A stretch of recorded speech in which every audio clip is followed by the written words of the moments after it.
Thought is the response of memory. Memory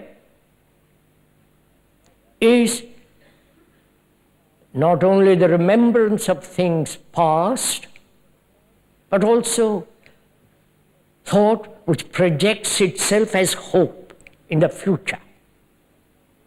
So thought is response of memory. Memory is knowledge. Knowledge is experience. That is, there is experience. From experience there is knowledge. From knowledge there is memory or remembrance. And from memory you act. So from that action you learn, which is further knowledge. So we live in this cycle: experience, knowledge, memory, thought, action. In this cycle human beings live, always living within the field of knowledge. I hope this is not boring you. If you're bored, I'm sorry. If you want something romantic, sentimental, something that pleases you, I hope you won't listen there. But what we're talking about is very serious. It's not something for the weekend, for a casual listening. Because we are concerned with the radical change of human consciousness. So we have to think about all this. Look together. See if it is possible. Why? Human beings who have lived on this earth for so many million years are still as we are. We may have advanced technologically, better communication, better transportation, hygiene, and so on. But inwardly, we are the same, more or less. Unhappy, uncertain, lonely, carrying the burden of sorrow endlessly.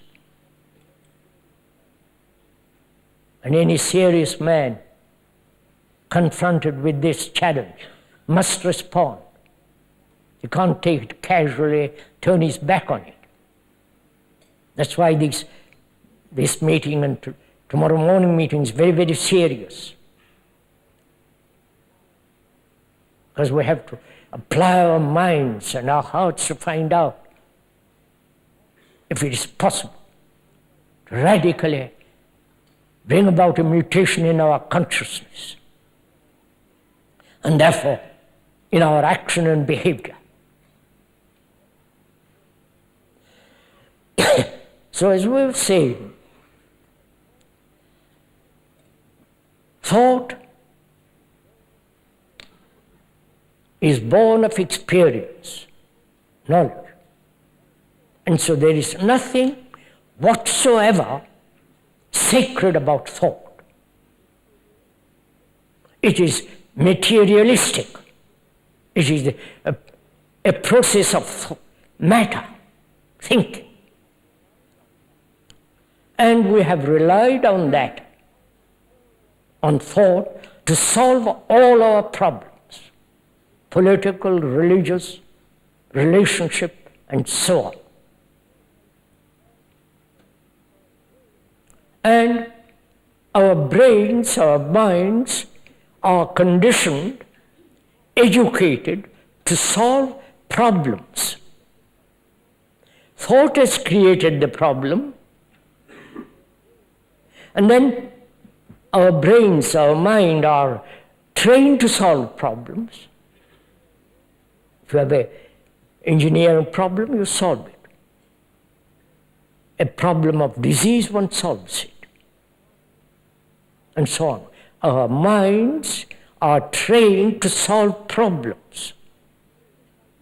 These problems are created by thought, psychologically, inwardly. You follow what is happening? Thought creates the problem psychologically, and the brain, mind is trained to solve problems. So, thought creating the problem, thought then tries to solve the problem. So, it is caught in the same old process, a routine. So, problems are becoming more and more complex, more and more insoluble. So we must find, if it is at all possible, if there is a different way of approaching this life. Not through thought, because thought has not solved our problems. On the contrary, thought has brought about greater complexity.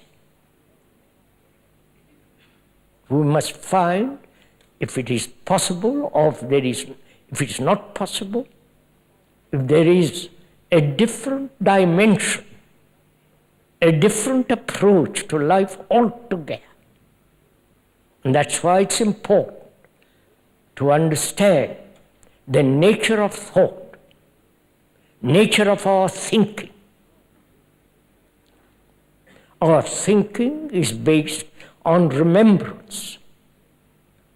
Remembrance of things past,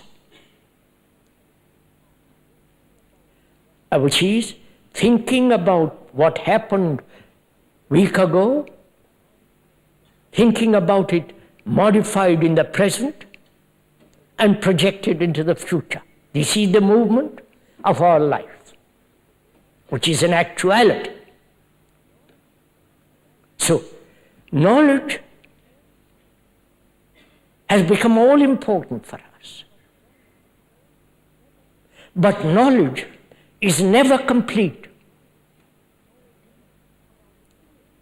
Knowledge is about anything is still incomplete, will always be incomplete. Therefore, knowledge always goes with ignorance. Knowledge always lives within the shadow of ignorance. That's a fact. It's not the speaker's invention or conclusion, but that's so. So,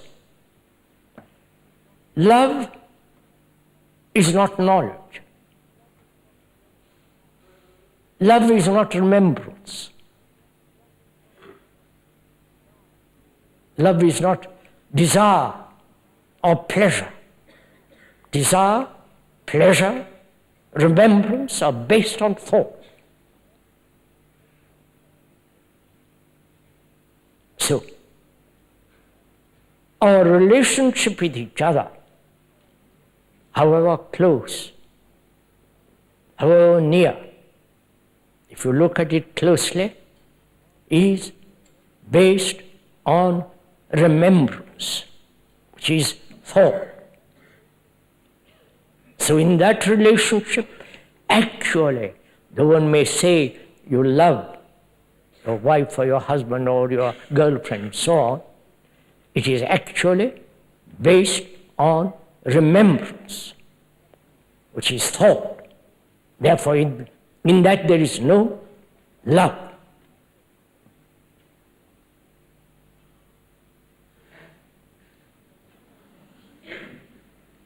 Would you actually see that fact? Or do we say, what terrible things you are saying? I do love my wife. But is that so?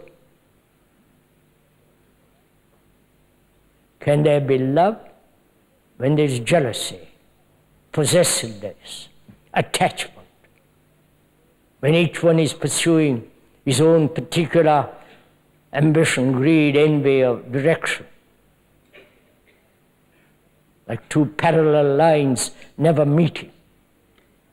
Is that love?